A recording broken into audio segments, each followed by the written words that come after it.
Mendel का जो प्रभाविता का नियम है उसको आज हम अच्छे से समझेंगे। मेंडल ने 3 नियम दिए हैं, उसमें से हम प्रभाविता का नियम को आज बहुत ही डीपली समझेंगे। इससे संबंधित जो भी आपका डाउट है वो सारे क्लियर आज होने वाले हैं। चलिए तो देर किस बात की, फटाफट से करते हैं वीडियो को स्टार्ट।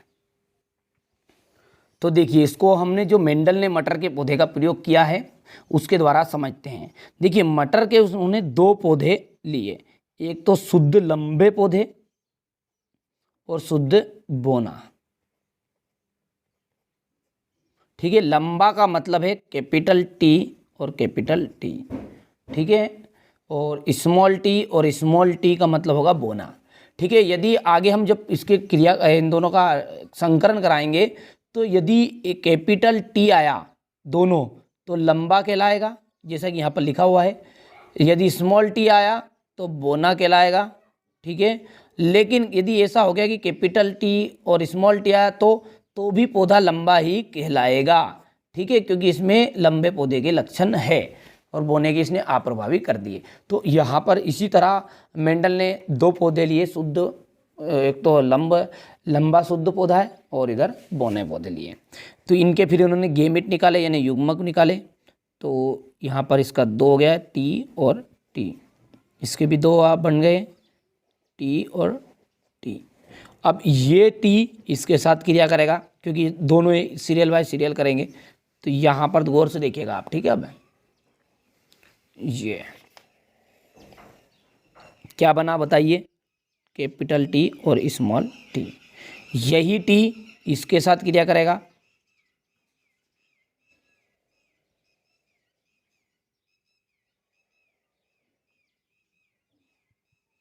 ठीक है भैया।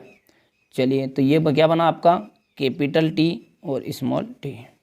ये टी अब इसके साथ क्रिया करेगा, मतलब इसकी बारी अब।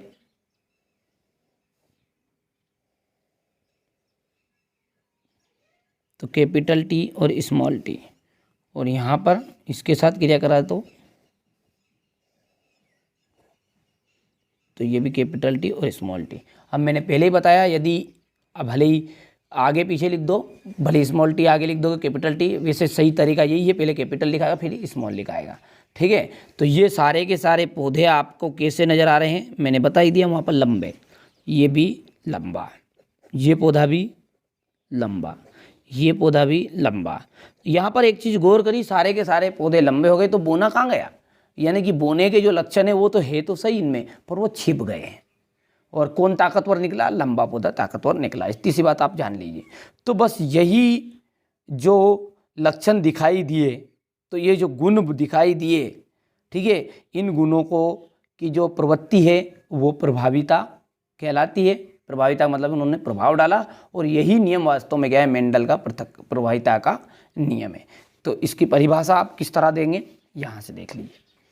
इस नियम के अनुसार जब विपरीत लक्षणों के एक जोड़े को ध्यान में रखकर क्रॉस कराया जाता है। मेंडल ने देखा कि इस नियम के अनुसार क्या कहा मेंडल ने फिर, कि जब विपरीत लक्षणों के जोड़ों को, तो ये विपरीत लक्षण ही तो है, लंबा और बोना, देख लीजिए, के लक्षणों को के एक जोड़े को ध्यान में रखकर क्रॉस कराया जाता है, तो पहली पीढ़ी में केवल प्रभावी लक्षण ही दिखाई देते हैं, यानी कि गुण, प्रभावी गुण दिखाई देते हैं। गुणों की ये जो प्रवृत्ति है ये प्रभाविता कहलाती है, और यहाँ जो नियम है इसी को मेंडल का प्रभाविता का नियम कहा जाता है। समझ में आ गया होगा, सिंपल है। केवल 2 नंबर में ये परिभाषा पूछता है, यदि आगे पूछे तो ये भी बना सकते हैं आप, लेकिन पर इतना ही आपके लिए काफ़ी है।